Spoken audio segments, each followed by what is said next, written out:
isbedelkii ka dhacay Soomaaliya ee hogaaminayeen madaxweyne Farmaajo iyo ra'iisul wasaare Khayre oo cimri jirsaday 70 maalmood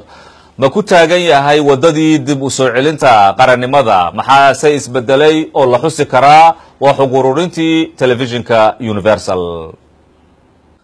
si loo helo miisaan sax ah oo lagu cabiro xaaladda siyaasadda Soomaaliya waa in taariikhda la raad raaco oo wax ka soo barano dhacdooyinka iyo meertooyinkii isguray ee soo taxnaa 25 sano ee ugu dambeeyay Soomaaliya ma aha dal leh dawlad dhexe oo dhisan oo dalkeeda gacanta ku wada haysa waa qaran burburay oo u kala qaybsamay mandiqado ama gobollo maamul goboleed qabiilo cimaamadeen oo samaystay calan madaxweyne baarlamaan iyo wasiiro haddana ka fakaraya inay ra'iisul wasaare samaystaan dagaaladii sokeeye ee isgarab fariisigii siyaasadeed waxay Soomaaliya ka barteen iyagoo dawlad hagaagsan lahayn oo sharci kala xakameeyo lahayn inay si dimuqraadi ah isku doortaan kii laga adkaado uu hogaansamo dimuqraadiyadda oo xilka wareejiyo isagoo tixgelinaya rabitaanka shacbiga taasina waxay noqotay guul siyaasadeed oo lagu amaano madaxweyne Farmaajo waxa la soo doortay 8 bishii February ku dhawaad 70 maalmood ayaa ka soo wareegatay xilligaas talaabadiisa koowaad waxa ay noqotay dhismaha hay'adaha dawliga waxaana la soo dhisay ra'iisul wasaare wasiiro si loo taabageliyo habraaca dawladnimada adkeynta maamulka iyo sareynta sharciga xuquuqintu waxa ay eegaysaa doorashada madaxweyne Farmaajo iyo magacaabidii ra'iisul wasaare Khayre saamihii siyaasadeed ee hore loo qaaday iyo duruufaha adag ee ku horgudban doorashada kadib dadka Soomaaliyeed baahida koowaad waxay u qabeen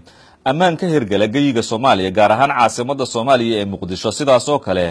cadaaladda iyo dhismaha adeega garsoorku waxa uu kamid ahaa baahiyaha kaliya ee taagan dib u dhisidda ciidamada wuxuu ahaa lafdhabarka dawlad wax qabad leh oo loo dhan yahay arrimahan iyo qaar kale oo badan waa halbeeg baahi weyn loo qabay si loo soo celiyo sharciga iyo ammaanka laakiin haddana talaabooyinkaasi waxa ka soo hormaray qodobo kale oo muhiimad qaas ah u lahaa dawladda dhexe xuquuqintu waxa ay soo qaadanaysaa madaxweyne Farmaajo waxa markii ugu horeysay uu ku dhaqaaqay inuu wax ka bedelo xafiiska madaxweynaha wuxuuna iska fogeeyay dhammaan howlaha ra'iisul wasaaruhu lahaa oo madaxweynayaashii ka horeeyay ay caado u ahayd inay dhex galaan shaqooyinka ra'iisul wasaaraha kadibna keeni jiray khilaaf iyo isqabqabsi waxa kale oo uu wax ka bedelay faragelinta dawladaha dariska ee siyaasadda Soomaaliya waxaana talada Soomaaliya uu ku soo koobay gacanta Soomaalida ilaa hadda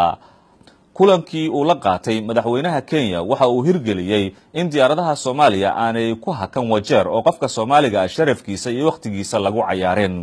warbixintu waxay soo xiganaysaa in ra'iisul wasaare Xasan Cali Khayre uu soo rogay in shirka golaha wasiirada in xubnaha golaha wasiirada aanay daqiiqad ka daahin xilliga fadhiga golaha wasiirada mas'uulkii kadib dhaca shirkaasi aanu fariisanaynin shirka golaha sidaas oo kale waxa ra'iisul wasaaruhu soo saaray waqti shaqaalaha dawladda ay shaqada galaan iyo xilli ay shaqada ka rawaxaan labadan arrimood waxay saldhig u yihiin anshaxa mas'uuliyiinta iyo shaqaalaha dawladda oo ah adeegayaasha qaranka iyo shacbiga Soomaaliyeed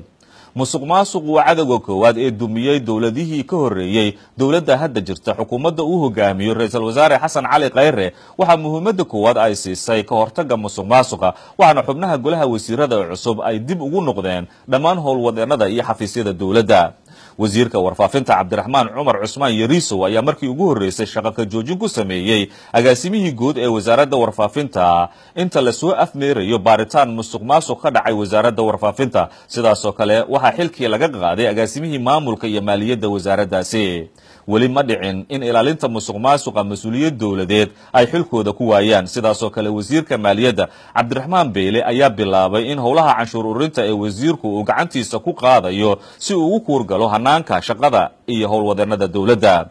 sidoo kale wasiirka amniga Ducaale ayaa kormeer shaqo oo saqdiga dhexe habeenimo ku marayay saldhigyo ciidameed waxa uu shaqada ka eriyay taliyaal iyo saraakiil ciidan oo howlahoodu uu gaabis galay markii goobahooda shaqada laga waayay warbixintu waxay qiraysaa inay jiraan talaabooyin wax qabad leh oo loo qaaday dhinaca dawladnimada waxaana muuqata inay jiraan isla xisaabtan iyo dabagal joogto ah oo lagu xaqiijinayo shaqada iyo howlwadeenada dawladda inkastoo ay muuqdaan shaqo la qabtay oo ka badan 70 maalmood haddana warbixintu waxay eegaysaa ammaanka sii xumaanaya oo maraya heer ka liita sanadkii 2016 warbixin ay soo saartay jamciyadda qurumaha ka dhaxaysa xafiiskeeda Soomaaliya ayaa sheegay in sanadkii 2017 oo maraya bilihii ugu horreeyey ay weerarada ka dhanka ah dowladda ay sii xoogaysteen ayna ku geeriyoodeen 337 qof waxaana ay qaramada midoobe sheegtay in weeraradu ay kordheen 50% dadka geeriyoodana ay u badan yihiin dad shacbi ah.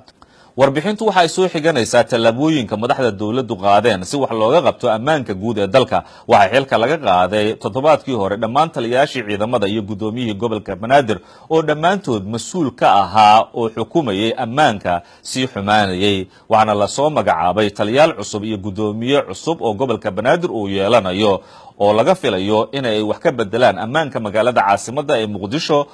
iyo guud ahaan gobolada dalka. sidaas oo kale waxaa magaalada Muqdisho lagu qaban doonaa maalmaha soo socda shir ay soo qaban qaabiyeen dawladda dhexe ayna ka qayb galayaan dhammaan madaxda maamul goboleedyada kaas oo looga hadli doono iskaashiga arrimaha ammaanka iyo guud ahaan xaaladda siyaasadda ee waddanka Soomaaliya.